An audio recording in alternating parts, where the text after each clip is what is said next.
Meus irmãos, Pai do Senhor Jesus, mais uma vez estamos aí para o pão diário.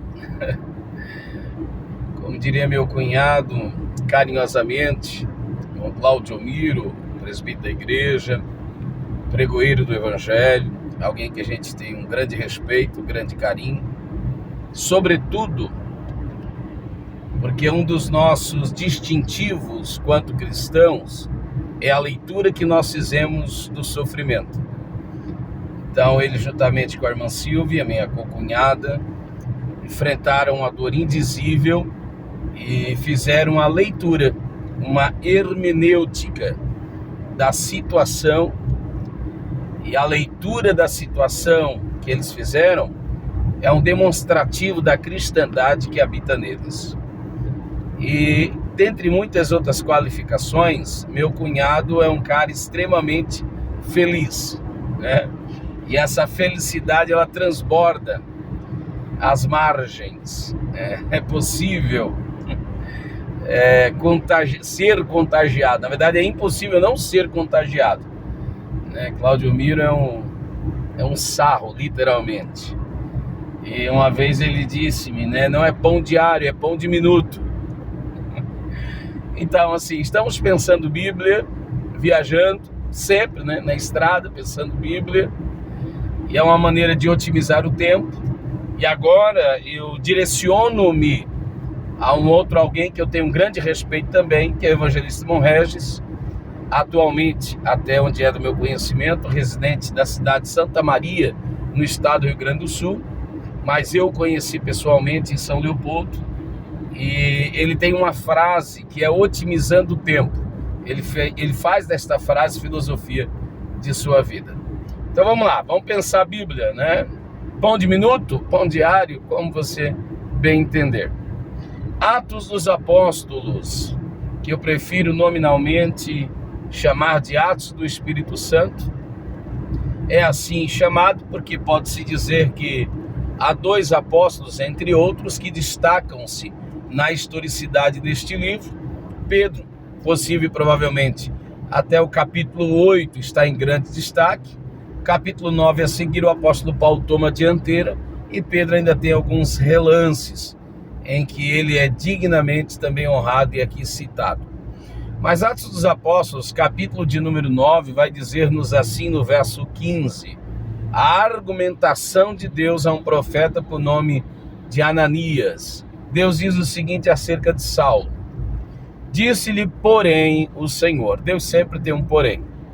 Disse-lhe, porém, o Senhor: vai, não questiona, é imperativo, vai, é absoluto, não é condicional, vai, não te mandei questionar, né? Quando se questiona muito, obedece-se pouco. Vai, rapaz, vai, porque este pode não ser para você, mas para mim, disse Deus, é um vaso escolhido. Bom, se é para Deus um vaso escolhido, indiferentemente do que você pensa, do que você diga, julgamento que você faça, a palavra final, o ultimato, a palavra cabal de Deus acerca de todo e qualquer indivíduo é do próprio Deus. Então vai, porque para mim é um vaso escolhido para levar o meu nome diante dos gentios e dos reis e dos filhos de Israel. E mais, eu lhe mostrarei o quanto há de padecer, ou deve padecer pelo meu nome. Então, Paulo está converso a Cristo, e ele está orando a Deus. Aqui ainda, Lucas o nomina como Saulo, né, que é a forma... enfim, a forma grega de se chamar Paulo.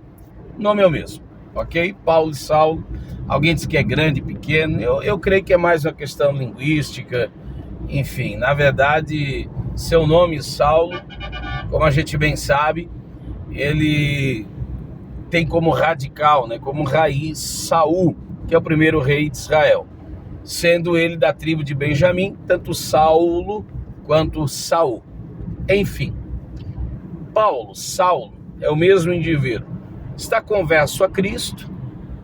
O Senhor vai falar com o profeta por nome de Ananias. E é interessante porque o Senhor aparece ao apóstolo Paulo e Paulo não questiona. O Senhor vai falar com Ananias e Ananias questiona. Que coisa, não? Que estado que está o profeta? Mas isso é uma outra história. E o Senhor vai convencer Ananias de que o Saulo, outrora perseguidor, como está na epígrafe, vai tornar-se perseguido, e que este Saulo, uma prova pela qual ele está orando, ou melhor dizendo, ele está crente, é que ele está orando. Então a vida de cristandade, a vida devocional, a vida de oração, a vida de entrega sem relutância, são indicativos de que alguém está converso a Cristo. O Ananias tenta argumentar, tenta lembrar o que Deus já perdoara. Isso é terrível, porque Deus não dá trela para esse assunto. Algumas pessoas, parece que tem mais prazer em enaltecer as obras do diabo do que enaltecer as obras de Deus. Fazem mais apologia ao cão do que ao cordeiro, ao leão da tribo de Judá, Jesus de Nazaré. Ao invés de Ananias deleitar-se em Deus e alegrar-se em Deus por aquilo que Deus tem feito na vida desse Saulo, o Ananias vai enaltecer o que o cão fez. Esse cão fez isso na mão esse cara na mão do cão, o cão fez isso, fez aquilo. E era como que Deus estivesse dizendo, se ele fez tudo isso na mão do cão, imagina o que ele não vai fazer na mão do leão. Então vai, porque é para mim um vaso escolhido. E mais, para levar, algo específico, para levar a minha nova, o meu nome, a quem? Aos gentios. Só que Paulo vai escrever falando à galáxia do sul, na epístola, na carta que temos e conhecemos, chega-nos a nós informativamente como Gálatas. Paulo vai falar da sua religiosidade, hebreu de hebreu, vai novamente, nominadamente, ele vai de uma maneira específica também fazer o mesmo quando escreve Filipenses, capítulo 3. Então olha que interessante, do colégio apostólico, porque para mim Paulo está incluso, como ele mesmo julga-se desse modo, do colégio apostólico, Paulo é judeu do judeu, é o mais de todos. E esse que é mais do que todos, daí ele vai falar de toda a sua biografia, Deus o escolhe para falar aos gentios. E ele vai tomar briga nisso, e ele vai vestir a camisa de tal modo, incorporar literalmente isso, que ele vai ter contendas, inclusive com Pedro, vai ter algumas pessoas que não vão entender como pode um indivíduo tão converso, como pode um indivíduo tão convicto de um ponto, agora está em outro extremado, e continua convicto, mas agora totalmente o oposto da convicção anterior. Esse é o Paulo. Aí observe mais, a carta que algumas igrejas, alguém diz que é a carta mais teológica entre os escritos paulinos, enfim, mas a carta, que mais usa-se, por assim dizer, para defender algumas doutrinas de algumas determinadas escolas teológicas, e eu não quero citá-las porque eu sou muito respeitoso, mas algumas escolas, por exemplo, que defendem predestinação, eu também a defendo, mas coletiva e não pessoal, isso é uma outra história, não é o assunto aqui. Mas a carta mais usada para falar de justificação, de predestinação, de adoção, de coisas desse tipo, é a carta aos Romanos. A questão é que a carta aos Romanos, esta carta endereçada não aos romanos, mas aos crentes que estão em Roma, a igreja que ali está, não é dali, mas está ali, assim como nós não somos do mundo, mas aqui ainda estamos, ela fora fundada não pelo apóstolo Paulo, mas como resultado da mensagem de Pedro. E como resultado da mensagem de Pedro e da descida do Espírito Santo no dia de Pentecoste. Então olha que interessante. A carta normalmente mais rebuscada, a carta normalmente que mais é balizadora, que mais vale-se Para os não pentecostais, que fazem uso desta carta, entre estes alguns grupos cessacionistas, é a mesma carta, ou melhor dizendo, é a mesma igreja cuja essa carta é endereçada que fora fundada pelos pentecostais. É um senso de humor de Deus extraordinário. Agora, o motivo do meu vídeo, e desculpe mais uma vez a extensão da introdução do mesmo, é o seguinte: vamos pensar a Bíblia, gente, conversar a Bíblia. O motivo do meu vídeo, o motivo da minha fala é dizer-lhes: a conversão muda tudo. Você sabia que hermenêutica, né, o radical da mesma, ela é fundamentada em Hermes.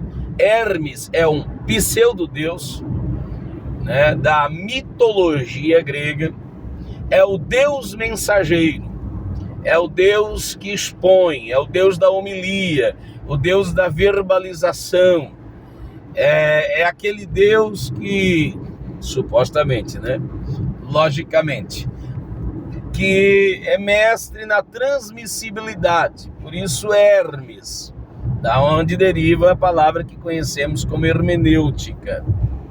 Só que uma das coisas que, referente à hermenêutica, a gente nunca pode esquecer é que, preste bem atenção nisso, a vida, ela é uma vida hermeneuta.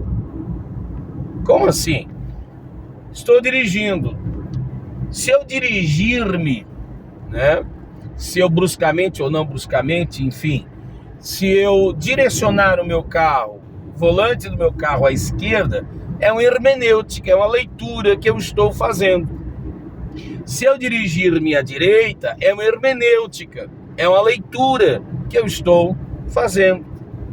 Lembro-me quando bastante jovem, na minha adolescência, na época, com poucos recursos, enfim, e talvez uma questão cultural, hereditária, nós valíamos do sol como nosso relógio. Meu pai é expert nisso, né? Como diria ele, 60 anos de praia. Então, assim, eu lembro-me que nós pescávamos, né? Pescamos ainda de quando em quando, mas assim com mais frequência. E o pai dizia: deve ser X. Tá na hora do almoço. Mas como é que você sabe disso? Na época nem celular tinha. E hoje que tem, ele não leva para o mar que tem medo de molhar. E relógio, enfim, pode ser a prova d'água, mas não é a prova porrada da pesca, né, do serviço. Então, como é que alguém se situa? Ele faz uma hermenêutica. Ele olha para o sol e, por intermédio do sol, ele tira dali, extrai dali uma informação. Tudo na vida é hermenêutica. Você faz uma leitura. Eu disse aqui no início do meu vídeo que um dos nossos distintivos como cristão é a leitura que fizemos do sofrimento. E eu destaquei aqui o meu cunhado que perdeu sua filha, consequentemente minha sobrinha emprestada. É uma coisa que a gente não quer remeter novamente a ideia. Mas a leitura que ele fez, a compreensão que ele teve. Enquanto muitos em situações semelhantes desesperam-se da vida e trazem problemas a si e a outros tão terríveis, ele conseguiu, embora fosse um pai apaixonado, assim como um cunhado, uma mãe apaixonada por aquela filha, ele conseguiu fazer uma leitura correta da vida, que eu não sei se eu teria a mesma capacidade. Mas a questão é a conversão. Tudo isso para dizer-lhe, a conversão muda os nossos conceitos, sobretudo no singular, o nosso modo de enxergar a vida. Paulo tem uma visão, e cada ponto de vista é a vista de um ponto. Paulo tem uma percepção da religião. Paulo está circunscrito àquilo que ele entende, quando ainda Saulo. Mas agora ele é converso a Cristo. E aquilo que ele guerreou contra, ele vai guerrear com o mesmo ímpeto agora a favor. Então, desculpem-me dizer-lhes isso, mas é meio complexo acreditar numa conversão que não se opõe. John Stott escreve um livro que eu já o li 2 ou 3 vezes, até por ser um livreto, que é O Discípulo Radical. Então, o discipulado é radical. Não dá para ser meio discípulo. Não dá para ser meio cristão. Não dá para ter meia fé. Não tem como eu aceitar ou pregar meia verdade. É radicalismo, gente. Vai confrontar? Vai, mas é radicalismo. É abraçar uma coisa e rejeitar a outra? Sim, não tem como. Querer abraçar tudo é não abraçar nada e nem ninguém. Então, desculpe. Eu sei que hoje fala-se de uma maneira mais light, seja lá como for, né? Outros já dizem que é os cristãos Nutella. Eu não quero ficar aqui nominando nada e nem dividindo uma nada, né? Raiz e Nutella ou coisa do tipo. Mas verdade seja dita, existem coisas que é radicalismo mesmo. E a conversão, ela muda tudo. O converso é modificado, porque senão ele não é converso. Isso é converso, é mudar de direção, é mudar, é metanoia, é o que disse Paulo, Romanos 12. Então, desculpa, não é ser fascista, não é ser radical, mas ao mesmo tempo é ser, sim, fascista, se for um fascista do Evangelho. Radical, sim, se for um radical pelo Evangelho. É viver com intensidade, é viver com plenitude. Não dá para viver pela metade. Esse Paulo, ou Saulo, como preferir, que para você era radicalmente contrário, agora será radicalmente um vaso. E eu escolhi justamente por isso, porque ele não é mureteiro, ele não está no meio, ele é vaso, e vaso escolhido para levar, e vai padecer, e vai penar, porque é isso que ele é. Então a conversão muda tudo. Não dá para crer em cristãos conversos com restrições, entendeu? Isso envolve política, sim. Isso envolve maneira de comprar e pagar, sim. Isso envolve maneira de fazer leitura, sim, tem que ser. Não há como, não tem como ser diferente. Então desculpa, a conversão muda tudo. Senão, não é conversão. Que sejamos em Deus conversos a Cristo, sempre é Ele, ok? A conversão a Cristo me converterá a meu pai, a minha mãe, a minha esposa, a minha filha, a meus entes queridos.